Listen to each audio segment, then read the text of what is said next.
Welcome into the Atlanta Showdown, a kickoff special preview when it's Florida State and Alabama. A game like this doesn't come around all that often, and so we'll have a series of discussions about it. Tony Tsoukalas to my left of BamaInsider.com and Ira Schoffel, Warchant.com. To my right, I'm Jeff Cameron of ESPN Radio. Let's take a look at the FSU passing game versus the Alabama pass defense. And right away, I'll start with you, Ira.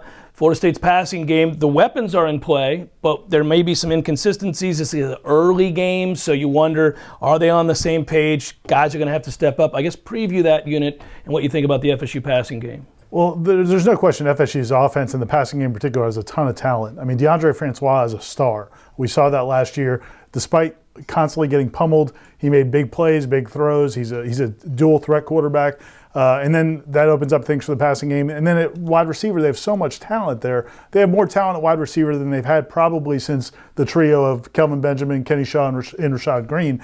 But they're a little bit inexperienced. Nyquan Murray made a big splash in the second half of last season. Auden Tate, we've seen him have his moments, especially in the red zone. And then Keith Gavin, we saw his talent in the Orange Bowl game, not necessarily at wide receiver as a kick returner, but he obviously has a ton of talent as well. So they have much improved talent at the wide receiver position. DeAndre Francois is back. They also have the talented tight ends, Maven Saunders, Ryan Izzo. But there's questions because of just the nature of new guys in new positions, and then also kind of a rebuild offensive line. Yeah, it's weird too, and I think when you look at the group, most people would echo what you're saying about the talent, but guys are going to have to be in a position to step up and do things they haven't had to do in the past now as their position on the team elevates. You've got superstardom there potentially, but this is game one, Tony, and so I wonder, as Florida State fans maybe worry about whether or not there's continuity on the offensive side in the passing game. Alabama's first-team defense, very talented across the board, but I don't think a lot of people know in that secondary what comes next. Talk about that matchup. Yeah. I think there's a lot of, after getting taken to the woodshed with Deshaun Watson and giving up 420 yards, I think there's a little bit of concern about the secondary. Yeah. And then, the spring game, the quarterbacks did very well, so it didn't really calm the nerves of the secondary. But I think some of that worry, I guess, on Alabama's secondary is in the second team and the third team, that is the depth of it. Because I think that first team secondary is pretty solid. You've got Minkah Fitzpatrick at safety, Ronnie Harrison at safety.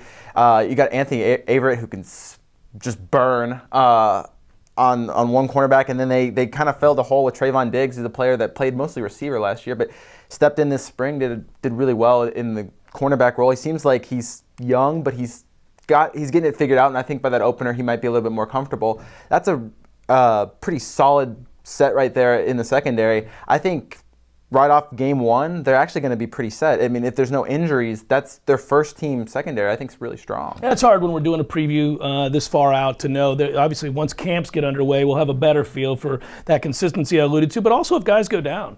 And it sounds like what you're saying, if Alabama has somebody go down in that secondary, there's reason for concern. And for Florida State, if they don't have a ton of experience and starting experience, if somebody goes down there, that could be a huge problem. Yeah, and I think the thing again is continuity. We know that DeAndre Francois has worked with Nyquan Murray, especially late last season. They've done a lot of things in the offseason. But you're right, FSU only had 5 scholarship wide receivers in the spring. There were a lot of times they had to give Jared Jackson, walk-on wide receiver, a lot of reps with the first team offense. They're pretty thin there. They've got a couple guys coming in this season from that recruiting class. DJ Matthews is the big one out of Jacksonville. He's a guy they hope can provide a spark a little bit this fall, but they also cannot sustain many injuries. What's a key for Alabama's secondary to slow down Florida State's talent at wide receiver? Is there one key, or do you look at a big picture? I think Minkah Fitzpatrick. It starts and ends with him.